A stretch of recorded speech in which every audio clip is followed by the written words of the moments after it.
आज हम क्लास से 10th का रियल नंबर्स चैप्टर करेंगे।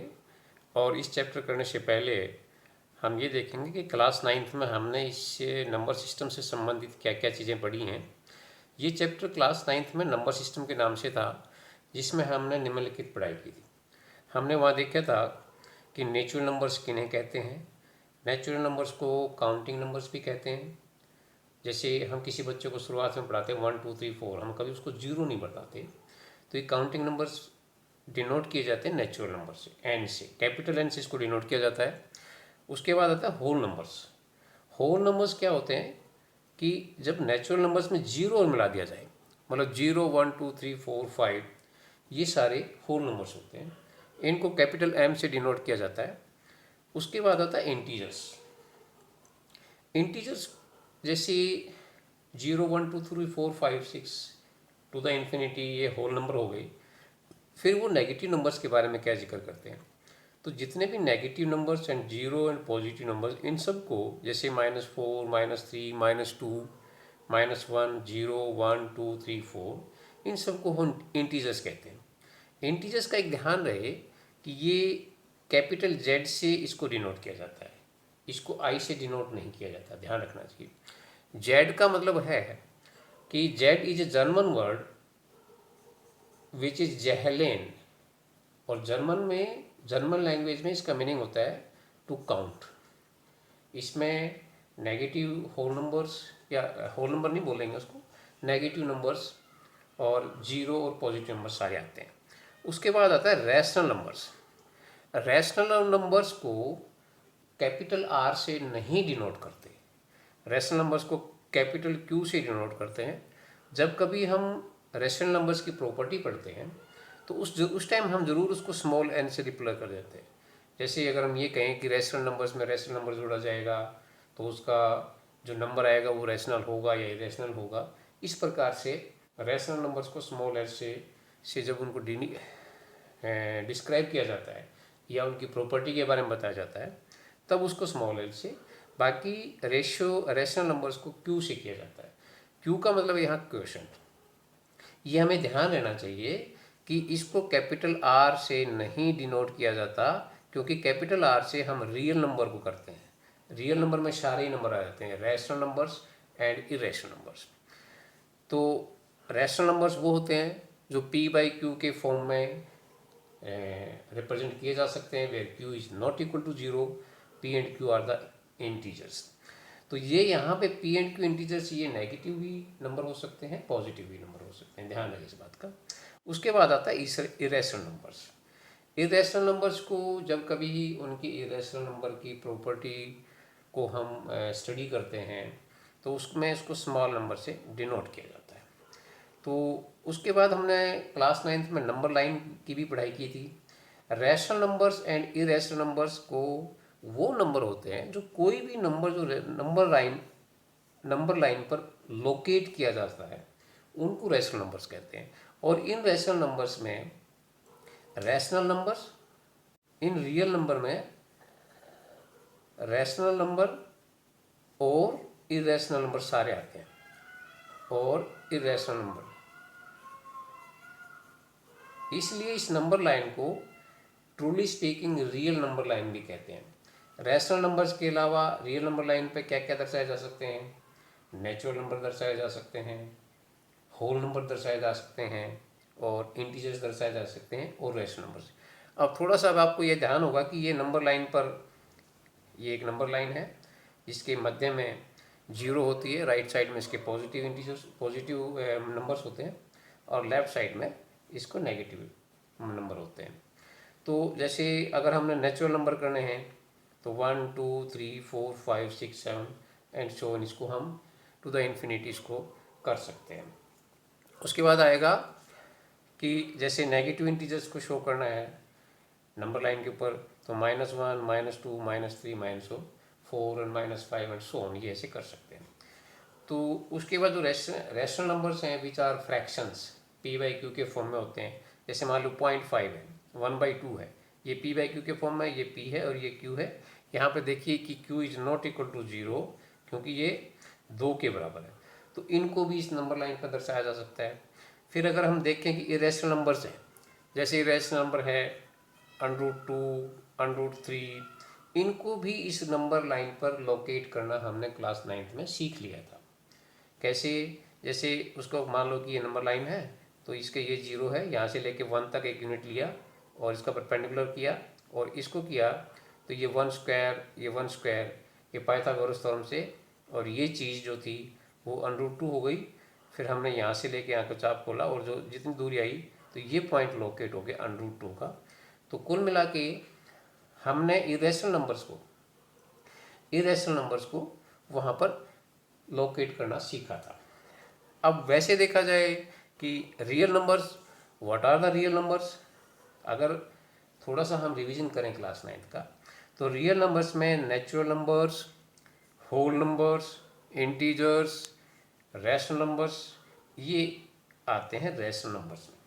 और दूसरा होता है इरेशनल नंबर्स। रियल नंबर में irrational number and rational number, और रैशनल नंबर से पहले जितने भी हैं, नेचुरल नंबर है, होल नंबर है, इंटीजर्स है, ये सारे के सारे मिलाकर, या यूँ कहें कि रियल नंबर लाइन पर जो नंबर्स लोकेट हम कर सकते हैं उन्हें रियल नंबर्स कहते हैं। और ये ध्यान रहे कि रियल नंबर्स को कैपिटल R से दर्शाया जाता है। अब रैशनल नंबर्स का थोड़ी सी ये चीज़ पढ़नी पड़ेगी कि उसका रैशनल नंबर का डेसिमल एक्सपेंशन कैसा होता है, क्योंकि अगर डेसिमल एक्सपेंशन आप उनका निकालना सीख जाएंगे तो कभी भी जब आपको कोई नंबर दिए हुए हैं तो आप उसमें से बड़ी बातें उसमें छांट सकते हैं कि which are the rational numbers of the given from the following and which are the irrational numbers. तो उनका जो डेसिमल एक्सपेंशन है, डेसिमल एक्सपेंशन का एक पर्टिकुलर पैटर्न है रैशनल नंबर्स का, कि डेसिमल एक्सपेंशन रैशनल नंबर का या तो दो तरह का होगा। पहले होगा either that will be terminating, या तो वो टर्मिनेटिंग होगा, 1-2 पॉइंट के बाद वो जो है उसका डिवीजन होना ख़त्म हो जाता है और उसका रिमाइंडर 0 आ जाएगा और आज उसका डिवीजन प्रोसेस खत्म हो जाएगा। ये भी हो सकता है कि वो नॉन टर्मिनेटिंग हो और रेकरिंग हो। मीन्स जैसे 1/3 है, 1/3 का अगर आप डेसिमल एक्सपेंशन करते हो तो ये 1 को डिवाइड करोगे 3 से, तो पॉइंट यहाँ डैश गया 3, 3, 1, और ऐसे ये 3, 3, 3, 3 आता जाएगा। तो जब बार बार 3, 3 आता जाएगा तो इस चीज़ को हम बोलते हैं नॉन टर्मिनेटिंग रेकरिंग। मीन्स इसका डेसिमल जो है वो ख़त्म नहीं हो रहा है टू द इन्फिनिटी, और ये 3 बार बार आ रहा है। रेकरिंग माने बार बार, इट इज़ रिपीटिंग। तो जब भी कभी अगर हम डेसिमल एक्सपेंशन के बारे में बात करें रैशनल नंबर्स के, तो ये रैशनल नंबर्स के डेसिमल एक्सपेंशन जो होता है ये नॉन टर्मिनेटिंग एंड रेकरिंग या रिपीटिंग हो सकता है या टर्मिनेटिंग हो सकता है। और उसकी कंपैरिजन में देखा जाए तो इरेशनल नंबर्स का क्या कह सकते हैं इनको, which are the irrational numbers, तो which are not in the form by p by q and q is not equal to 0। And secondly अगर उनकी डेसिमल एक्सपेंशन के बारे में बताया जाए तो whose decimal expansion is non terminating and non repeating. देखिए अगर हम ये एक एग्जांपल देखें कि नॉन टर्मिनेटिंग और रिपीटिंग के अंदर कि क्या होता है, जैसे 0.10, 100, 100, ये कोई भी अक्षर जो है दोबारा ये नॉन टर्मिनेटिंग है। अगर ये डेसिमल कैसे किया जाए, नॉन टर्मिनेटिंग भी है और ये नॉन रिपीटिंग भी है। ये 10, ये 100 आ गया, 100 आ गया, मीन्स 10 दोबारा रिपीट नहीं हो रहा है, इसको बोलेंगे non repeating and non terminating. इसके बाद अगर ये अब आ जाता है इन इज, अब जैसे is every whole number is a natural number. अब ये यहाँ पे पूछा जाता है नेचुरल नंबर क्या है, 1, 2, 3, 4, 5, 6 टू द इन्फिनिटी, कि क्या सारे होल नंबर नेचुरल नंबर हैं। इसका आंसर आएगा नहीं। क्यों? क्योंकि 0 is also a natural number, 0 is a whole number, but 0 is not a natural number. But every natural number is a whole number. चाहे 1, 2, 3, 4, 5 करेंगे तो एवरी नेचुरल नंबर जो है वो होल नंबर होगा। So every integer is a rational number, but ठीक उसी प्रकार से अगर हम ये देखें कि हर एक इंटीजर रेशनल नंबर है, जैसे मान लो -4 है या -3 है या 2 है, तो इसको 2/1 करके हम p/q के फॉर्म में दर्शा सकते हैं, इसको कह सकते हैं कि ये एक रैशनल नंबर है। बट ध्यान रहे कि every rational number is not an integer. Integer नहीं होगा, क्योंकि रैशनल नंबर फ्रैक्शन में होगा। तो जो भी कोई नंबर अगर मान लो डेसिमल में आ जाता है, सपोज करो 1/2 है, ये p/q के फॉर्म में है, रैशनल नंबर है। लेकिन अगर इसको हम डेसिमल में करेंगे 0.5, तो ये 0.5 ये इंटीजर नहीं है, क्योंकि इंटीजर तो जो पूरा पूरा डिजिट होता है, जैसे 1 2 3 4, चाहे वो नेगेटिव हो चाहे पॉजिटिव हो, लेकिन वो डेसिमल में नहीं होता। इसलिए every rational number is not a integer, not an integer. So अगर हम इसके बारे में थोड़ा सा और ध्यान देखें, a number R is called rational number. ये थोड़ा सा ध्यान देने योग्य बात है। A number R is called a rational number if it can be written in the form of p/q where p and q are integers and q is not equal to 0। यहाँ पे थोड़ा सा मैं स्ट्रेस देना चाहूँगा कि where q is not equal to 0, so why do we insist that q is not equal to 0।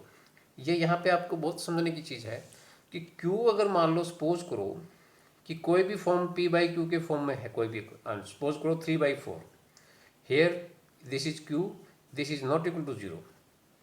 लेकिन अगर मान लो हम इसको q को 0 कर दें तो 3/0, तो ये रैशनल नंबर नहीं होता, क्योंकि दिस इज नॉट डिफाइंड हो गया। कोई भी नंबर अगर 0 से डिवाइड हो जाता है तो इसको बोलेंगे नॉट डिफाइंड। तो इसलिए ये q/q is not equal to 0 आपको प्रत्येक रैशनल नंबर की डेफिनेशन में ये लिखना जरूरी है। केवल यही लिख के नहीं छोड़ देना है कि that the number which can be represented in the form of p/q, you have to write कि q is not equal to such that q is not equal to, तभी उसकी डेफिनेशन कंप्लीट होगी। उसके बाद आता है ए नंबर s। अभी ध्यान दीजिए, a number s is called irrational numbers. देखिए यहाँ पे रैशनल नंबर को डिनोट करने के लिए स्मॉल r से किया गया है, जबकि रैशनल नंबर्स को डिनोशन का पॉइंट होता है कैपिटल Q। Q का मतलब होता है क्वोशेंट, QUOTIENT। ये असल में रैशनल नंबर जो है रेशियो से बना है, which in the form of p। तो अब हम यहाँ पे इरेशनल नंबर के बारे में पढ़े हैं। A number s is called irrational number if it can not be written in the form of p/q where p and q are integer. इसके जो एग्जाम्पल्स हैं इरेशनल नंबर्स के, वो √2, √3, √5, पाई, डेसिमल 1 0 1 1 0 1 इनफाइनेटली। तो ये जो इरेशनल नंबर्स है, this is non terminating and non repeating, जो पीछे मैंने बताया था उससे ये बताता है। उसके बाद हम कभी भी अगर मान लो कुछ नंबर दिए गए हैं और आप उसमें से ये बोलने को कहा जाए कि which one of them is irrational and which one of them is rational, तो उसको जब हम डेसिमल एक्सपेंशन दिया हुआ होता है, तो जो डेसिमल एक्सपेंशन की डेफिनेशन है उसके हिसाब से हम उनमें से छांट सकते हैं कि कौन से रैशनल नंबर है और कौन से इरेशनल नंबर है।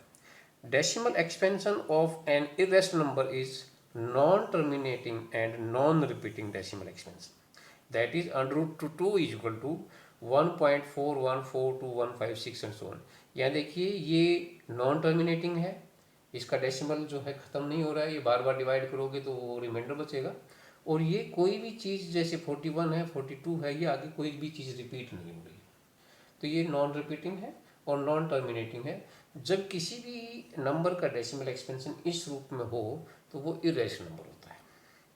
कलेक्शन ऑफ, अब मान लो रियल नंबर क्या कह सकते हैं, collection of all rational and irrational numbers, mind it, collection of the all rational and irrational numbers together make up what we call a real number. और ये real number जो है रियल नंबर लाइन के ऊपर locate किए जा सकते हैं, इसलिए इसको नंबर लाइन के अलावा रियल नंबर लाइन भी कहते हैं। इन class 9th we have studied how rational numbers and irrational numbers are located on the real number।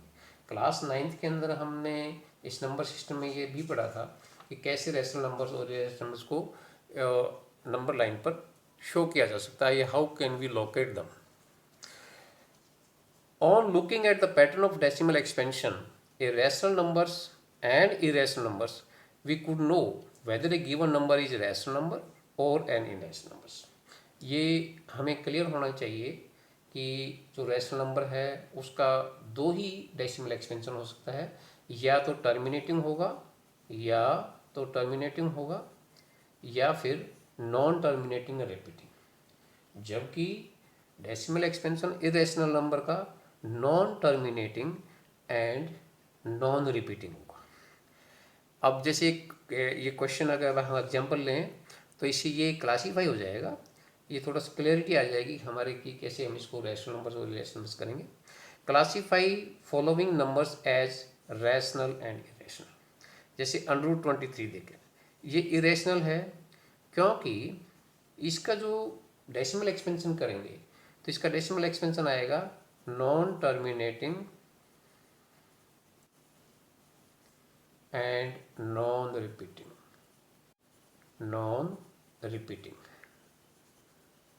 ठीक है।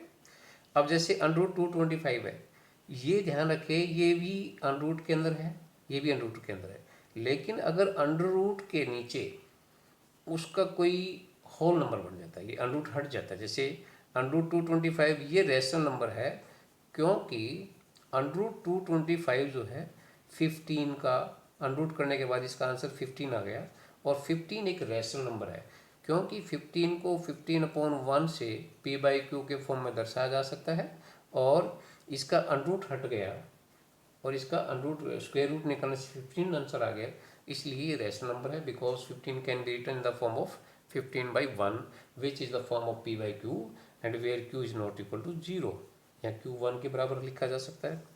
अब तीसरा क्वेश्चन है 0.3796। इसको अब ये देखिए, ये टर्मिनेटिंग है क्योंकि आगे इसका डैश डैश डैश नहीं लगा रखा, जो नॉन टर्मिनेटिंग है उसमें डैश डैश लगा रहेगा। ये टर्मिनेटिंग डेसिमल है, तो टर्मिनेटिंग डेसिमल किसकी क्वालिटी है? रैशनल नंबर्स की। उसके बाद जैसे देखिए 7.478478, ये नॉन टर्मिनेटिंग एंड रिपीटिंग है, सो रैशनल नंबर्स। कैसे रिपीट किया? ये 478, ये चीज़ बार बार रिपीट हो रही है, देखिए यहाँ पे रिपीट हो गई। 3 डेसिमल के बाद 478, दोबारा फिर 478 आ गया, और ये जो चीज़ बताता है नॉन टर्मिनेटिंग एंड रिपीटिंग, और ये क्वालिटी होती है रैशनल नंबर्स की। So this is a rational number. अब ये देखिए 1.10100100100010, ये 0 एक और 0 है ये, और ये 1, एंड ये इरेशनल हो गया क्योंकि ये नॉन टर्मिनेटिंग है और नॉन रिपीटिंग है। पहले 10 आया, फिर 100 आया, फिर 1000 आया, फिर 10,000 आया, और ये इरेशनल नंबर है क्योंकि ये non terminating and non repeating, इसका डेसिमल एक्सपेंशन है। नॉन टर्मिनेटिंग और नॉन रिपीटिंग जो है इरेशनल नंबर की क्वालिटी होती है। अब ये देखिए क्या क्वेश्चन, √8 ये इरेशनल नंबर है?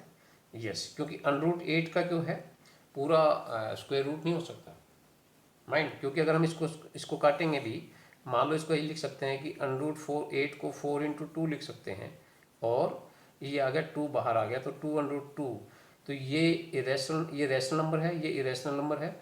रैशनल और इरेशनल नंबर ये होता है, तो ओवरऑल ये जो है इरेशनल नंबर है। अब मान लो कि √8 है, कि क्या ये इरेशनल है? ये ध्यान रखिए, ये जो है इसको कैसे लिखा जा सकता है?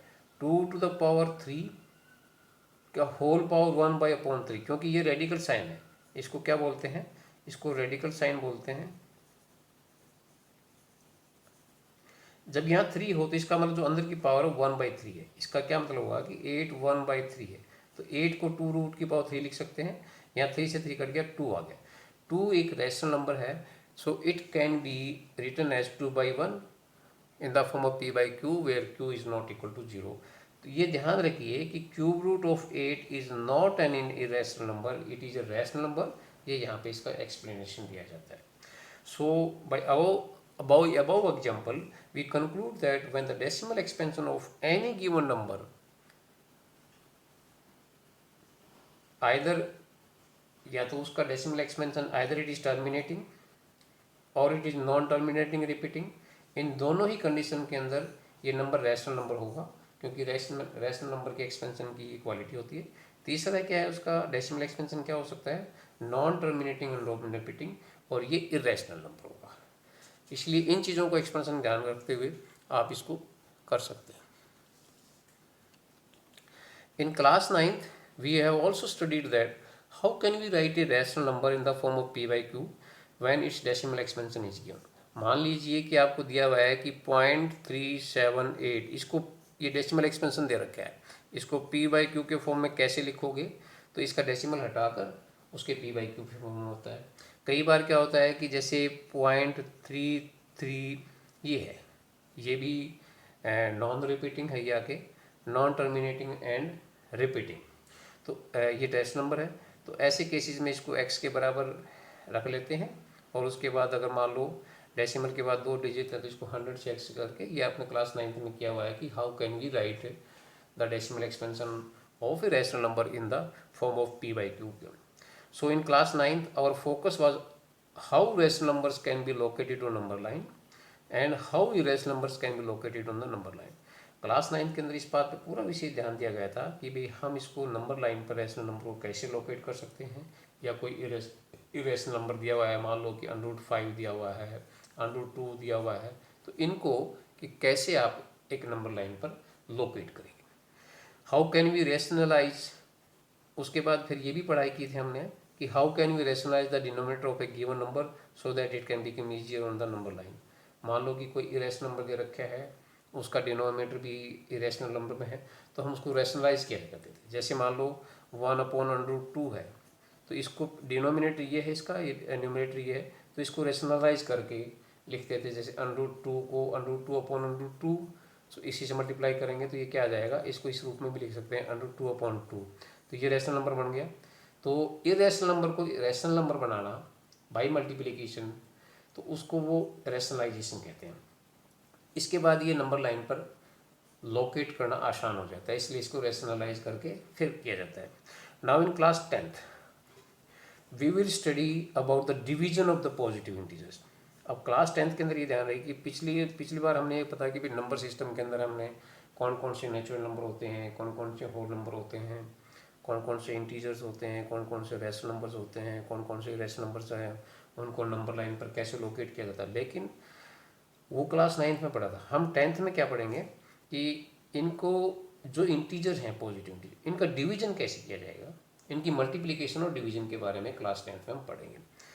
सो we will learn about the division of the positive integers which is explained by the Euclid's division lemma and Euclid's division algorithm.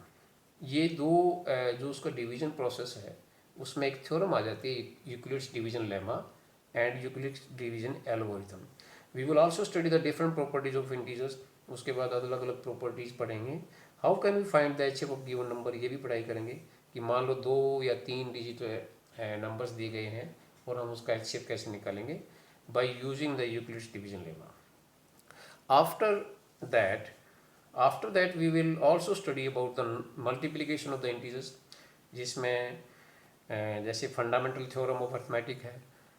भाई हम क्लास 10th में जो है जो इंटीजर्स दिए हुए हैं पॉजिटिव इंटीजर्स, उनके डिवीजन कैसे किया जाता है, या 2 गिवन नंबर हैं उनका एचसीएफ कैसे निकाला जा सकता है, उसमें यूक्लिड्स डिवीजन एल्गोरिथम या यूक्लिड्स डिवीजन लेमा से उनका एचसीएफ निकालेंगे और उनकी मल्टीप्लिकेशन, जैसे कोई प्राइम नंबर, कोई कंपोजिट नंबर है, उसकी प्राइम फैक्टराइजेशन से निकाल कर जो कि उसमें यूज़ करते हुए फंडामेंटल थ्योरम ऑफ अर्थमेटिक, जिसमें prime factorisation of integers 10th के अंदर पढ़ाई करेंगे।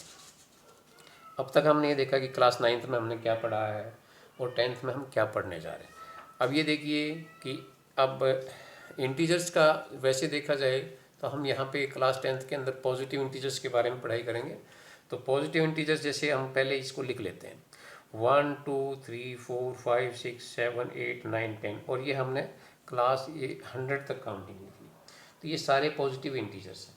इन पॉजिटिव इंटीजर्स को यूक्लिड्स डिवीजन लेमा को पढ़ने के लिए थोड़ा सा मैं पहले बताऊंगा कि ये कैसे है। सपोज करो कि हमने ये इंटीजर एक ले लिया, ठीक है। अब इस इंटीजर को, ये इवन नंबर है, इवन नंबर 2 से डिवाइड होता है, तो ये 2q के फॉर्म में लिखा जा सकता है। कोई भी इंटीजर ले लीजिए पॉजिटिव इंटीजर, ये 2q के फॉर्म में लिखा जा सकता है इवन नंबर। ये 6 जो है ये 2q के फॉर्म में लिखा जा सकता है। मान लो ये q है तो ये 2 इंटू 2 के रूप में लिखा जा सकता है। तो इसको अगर 2q करेंगे तो ये जो नेक्स्ट इंटीजर है ये 2q प्लस 1 के रूप में हो जाएगा, क्योंकि 2 दूनी 4 प्लस 1 इसके रूप में लिखा जा सकता है। और ये फिर दोबारा फिर ये क्या आया, ये ओड इंटीजर आ गया। देखिए ओड इंटीजर को हम 2q प्लस 1 के में लिख सकते हैं, क्योंकि यहाँ पे 2q तो ये इवन इंटीजर हो गया और ये रूप में आ गया 2q प्लस 1। ये देखो 4 को जो है 2q के रूप में लिख सकते हैं, उससे जो नेक्स्ट इंटीजर है उसको 2q प्लस 1 के लिख सकते हैं। मतलब इवन में अगर हम एक जोड़ें तो वो ओड इंटीजर आ जाता है। तो इससे ये बात निकल कर आती है कि कोई भी पॉजिटिव इंटीजर जो इवन है वो 2 के रूप में लिखा जा सकता है, या यूँ कहें कि कोई भी ओड इंटीजर वो 2q प्लस के फॉर्म में लिखा जा सकता है, क्योंकि ये 5 भी ओड है 7 भी ओड है, तो ये 2q प्लस 1 के रूप में लिखा गया। और ये इसकी बात, मान लो कि हम कोई भी ऐसा इंटीजर ले लेते हैं, सपोज करो ये 8 है और ये इसको 3 के मल्टीपल में लिखना चाहेंगे, तो 8 को कैसे लिख सकते हैं हम, 2 इंटू 3 2। 8 को कैसे लिख सकते हैं, 3 इंटू 3q प्लस 2। ठीक है, इसको कैसे लिख सकते हैं, 3q, ये 3q प्लस 1 लिख सकते हैं। इसको 3 का मल्टीपल लिखेंगे तो 3 थे, तो 3 का मल्टीपल लिखेंगे 9 को 3q आ जाएगा। ये क्या आएगा, 3q प्लस 1 10 को लिखेंगे, और 11 को देखेंगे तो 3q प्लस 2, और फिर ये 12 को लिखेंगे तो ये फिर 4q आ जाएगा। ये 3q के मल्टीपल पूरा कंप्लीट आ जाएगा। कोई भी इंटीजर अगर मान लो ये 3 का मल्टीपल ले लें हम 9 10 और 11 को, अगर 3 के मल्टीपल के रूप में लिखना चाहें तो ये 3q, उससे अगला 3q प्लस 1, उससे अगला 3q प्लस 2, और फिर ये मल्टीपल आ जाता है। तो अगर हम किसी भी इंटीजर को 3 के मल्टीपल के रूप में लिख सकें तो हम उसको लिख सकते हैं, तो या तो 3q के रूप में लिख सकते हैं, या 3q प्लस 1 के रूप में लिख सकते हैं, या 3q प्लस 2 के रूप में लिख सकते हैं। अब मान लो कोई इंटीजर ये 4 है 24 है, हम इसको 4q के लिख सकते हैं, 6 चौका 24, 4 का मल्टीपल में लिखना चाहें तो ये क्या आएगा, ये नेक्स्ट इंटीजर क्या आएगा 4q प्लस 1, ये इससे अगला क्या आएगा 4q प्लस 2। देखिए 4 6 के 24 प्लस 2, ये तीसरा आएगा 4q प्लस 3, और फिर ये 4q के रूप में आ गया, क्योंकि साथ 4 का मल्टीपल फिर आ गया। अगर कोई भी मल्टीपल हम लें और उसको 4 के मल्टीपल के रूप में लिखें तो हम उसको लिख सकते हैं 4q प्लस 1, जैसे 4q के रूप में लिख सकते हैं।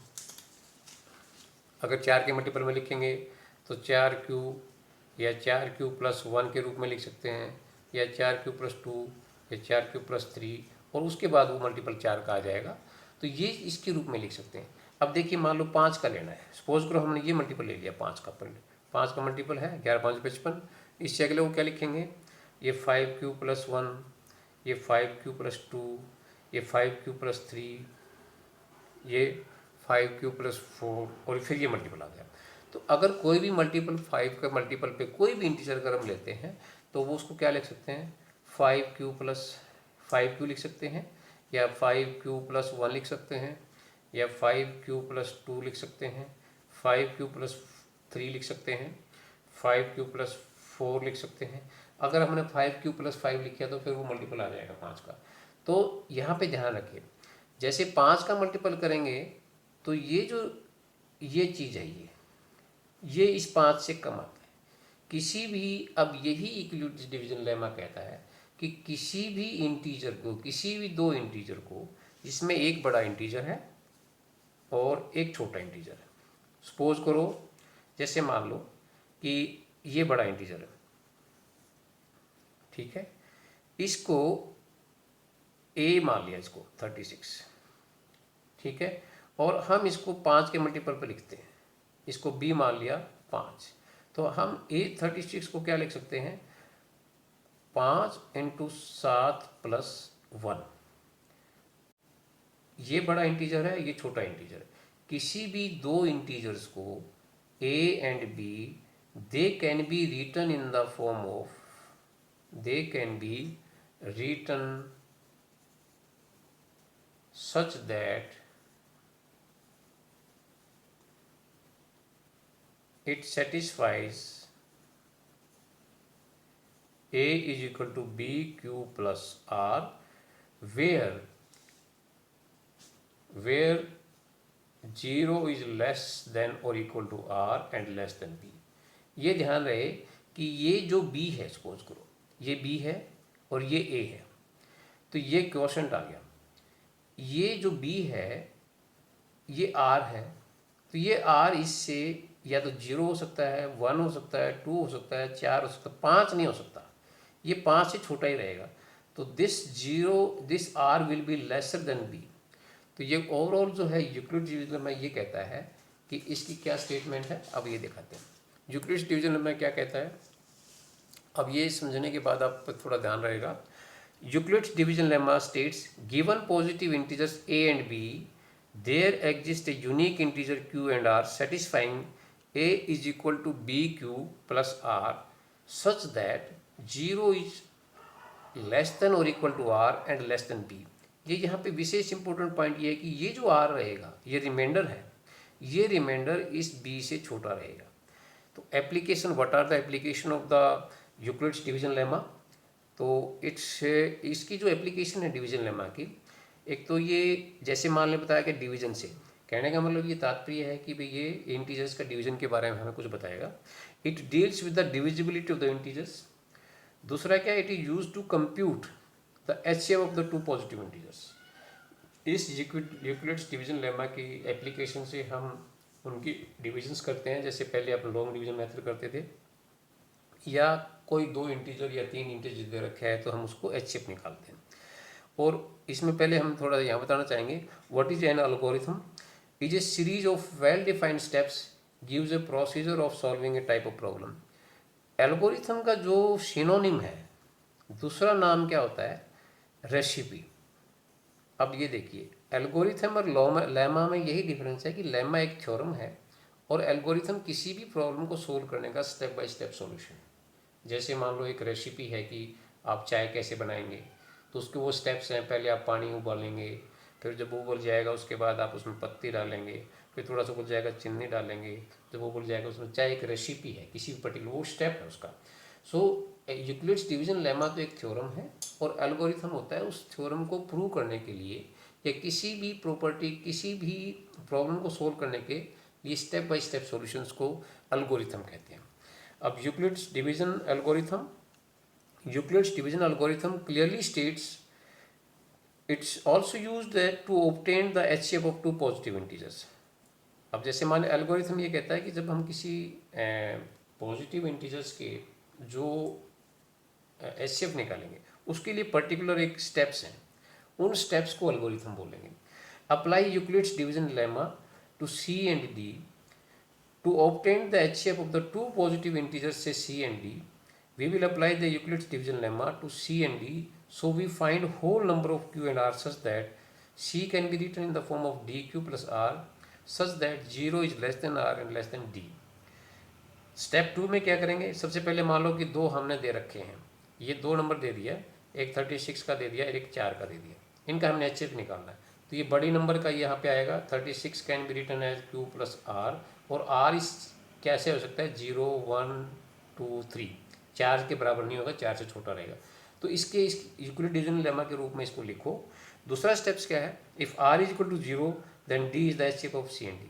मान लो कि यहाँ रिमाइंडर 0 आ जाता है तो उसका जो वो d है वो इन c एंड d का जो है, c एंड d का जो डिवीजन है, d is the HCF of C and D।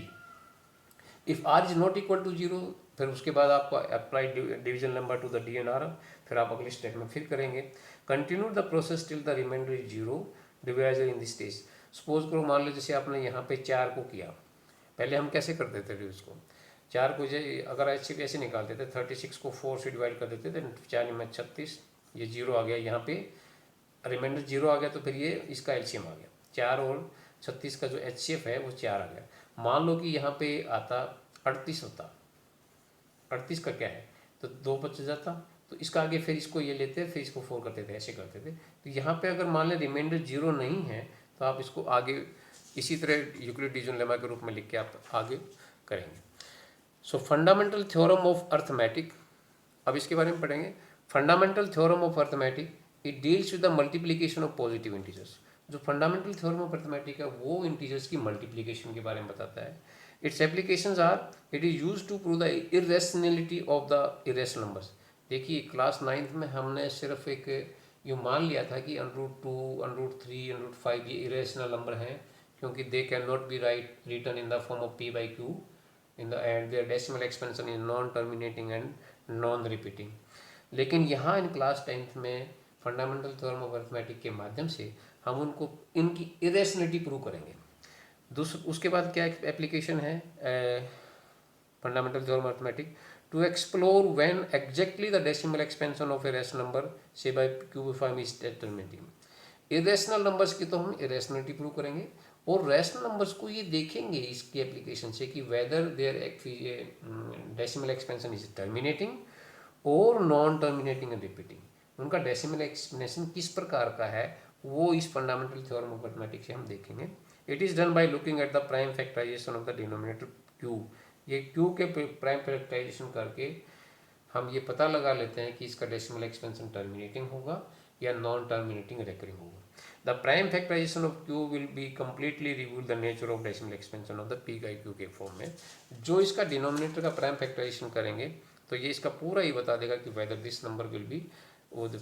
उसके बाद other application of Euclid's division lemma आता है या एल्गोरिथम क्या आएगा कि जो यूक्लिड डिवीजन के बाद क्या करेंगे, every even integer is in the form of 2/q। जैसे यूक्लिड डिवीजन में देखेंगे कि भाई जैसे मान लो 4 है, 4 को 2q+4 में जैसे लिखेंगे तो ये इसकी यूक्लिड डिवीजन लेमा की एप्लीकेशन से पता चला है कि प्रत्येक every even integer can be written in the form of 2/2q और every odd integer can be written in the form of 2q+1 and और ये भी शो करेंगे to show any positive odd integer can be written in the form of 2q+1 और 2q+3 to show any positive odd integer in the form of 6q+1 or it can be written in the form of 6q+3 or 6q+5 to show the square of any positive integer either in the form of 3m or 3m+1 pair for some integer m। और ये भी है to show the cube of any positive integer is in the form of 9m और 9m+1 और 9m+, जैसे मान ले 3 का क्यूब है, 3 का क्यूब 27 हो गया ना, या तो ये 3 का मल्टीपल होगा या जैसे 4 का क्यूब है, 4 का क्यूब 64 होगा तो ये 3 का मल्टीपल होगा, या फिर 3m से जैसे 21 63 3 का मल्टीपल होगा या 3 के मल्टीपल से 3 ज़्यादा, या फिर 5 का जैसे 5 का क्यूब है 125 तो इसको 9 से करेंगे तो ये 9m+8 के रूप में। इस प्रकार से हम यूक्लिड लेमा की एप्लीकेशन से ये पता करते हैं। और इसके बाद हम आगे करेंगे कि इनकी जो न्यूमेरिकल्स हैं एक्सरसाइज 1 एक्सरसाइज हैं 1.2 इनको आगे करेंगे।